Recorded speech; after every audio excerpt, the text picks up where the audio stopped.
नमस्कार, मैं सीए शक्ति Arun Shukla mind your business में आपका स्वागत करता हूं। आज मेरा टॉपिक है MSME know your business model. इसमें दो प्रश्न हैं। एक कि आपको क्लासिफाई करना है कि आपका बिजनेस मॉडल क्या है, दूसरा कि उस बिजनेस मॉडल में क्या फैक्टर्स है जो आपको देखने चाहिए। तो आइए देखते हैं क्लासिफिकेशन एंड देन उसके कुछ फैक्टर्स या इंपॉर्टेंट पैरामीटर्स।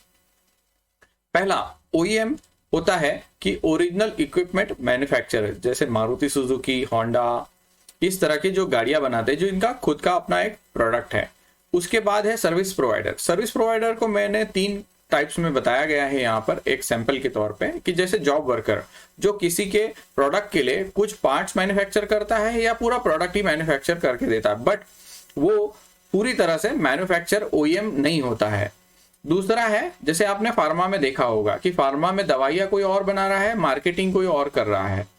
उसके बाद देखिए इंफ्रास्ट्रक्चर एज अ सर्विस, कोई रोड बना रहा है, कोई ब्रिज बना रहा है, कोई मेट्रो जोन बना रहा है, अन्य रेलवे ट्रैक्स बनाई जाती है, रियल एस्टेट की बिल्डिंग्स बनाई जाती है, बट इसमें वो सर्विस प्रोवाइड कर रहा है, ओरिजिनल प्रोडक्ट किसी और का रहेगा।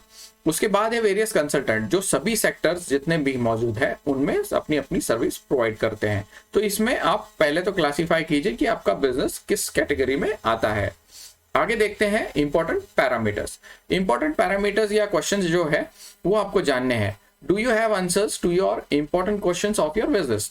तो पहला क्वेश्चन ये है कि क्या आपका बिजनेस शॉर्ट टर्म है या लॉन्ग टर्म है, मतलब कुछ निर्धारित वर्षों तक ही चलेगा या लंबे समय तक चलेगा, ये आपको देखना है। फिर आपने 5 ईयर एनुअल बिजनेस प्लान इस बिजनेस में बना लिया है या नहीं बना लिया है। बना लिया है तो क्या उसमें SWOT एनालिसिस भी हो चुकी है?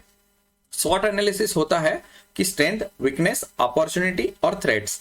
तो आपको आपकी बिजनेस की स्ट्रेंथ पता होनी चाहिए, वीकनेस पता होनी चाहिए, अपॉर्चुनिटीज यानी कितना आप स्तर पे फैला सकते हैं बिजनेस को, और दूसरा है कि थ्रेट्स, क्या बाधाएं आ सकती है, क्या संभावना है कि धोखा हो जाए या क्या हो जाए जिससे चलते बिजनेस में हानि हो जाए या नुकसान हो जाए और चलते बंद भी हो जाए।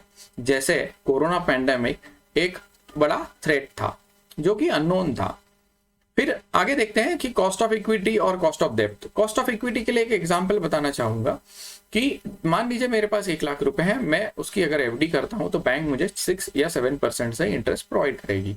अभी यही मैं बिजनेस में लगा देता हूं तो मुझे उम्मीद रहेगी कि मेरा बिजनेस 6 या 7% से मुझे ज्यादा कमा करके दें, मुझे प्रॉफिट उससे ज्यादा हो। दूसरा है कि कॉस्ट ऑफ डेब्ट। मैं मान लीजिए मेरे रिश्तेदारों से पैसे लेता हूं, दोस्तों से लेता हूं, बैंक से लोन लेता हूं या फिर प्राइवेट इक्विटी से लोन लेता हूं, तो जिस ब्याज दर पे मुझे लोन मिलेगा वो होगा मेरा कॉस्ट ऑफ डेब्ट। उसके बाद देखते हैं कि बोरोइंग पैटर्न्स। बोरोइंग पैटर्न्स ये है कि आपके 2 प्रकार के बोरोइंग्स होती हैं, एक शॉर्ट टर्म है, एक लॉन्ग टर्म।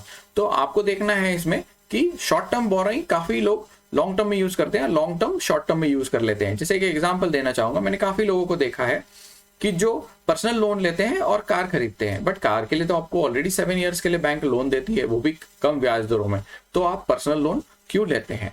तो ये गलत है। दूसरा है कि वर्किंग कैपिटल साइकिल।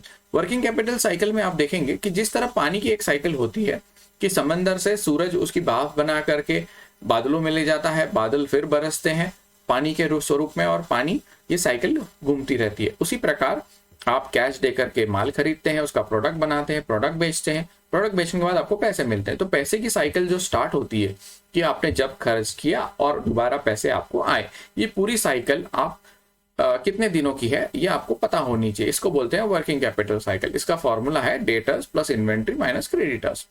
उसके अलावा आप देखेंगे कि जितनी कम दिनों की आपकी साइकिल रहेगी उतनी आप वर्ष भरों में आपके टर्नओवर को ज्यादा बढ़ा सकेंगे, आप उतनी साइकिल बार बार घुमा सकेंगे।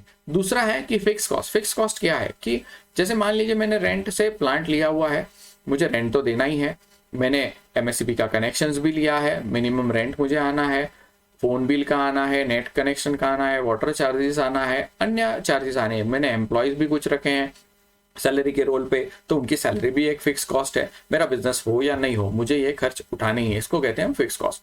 दूसरा है कि ईबिटा। ईबिटा है earning before interest, depreciation and tax. इसको हम देखते हैं कि इसका परसेंटेज हमारे हमेशा कॉस्ट ऑफ इक्विटी और कॉस्ट ऑफ डेब्ट से ज्यादा होना चाहिए।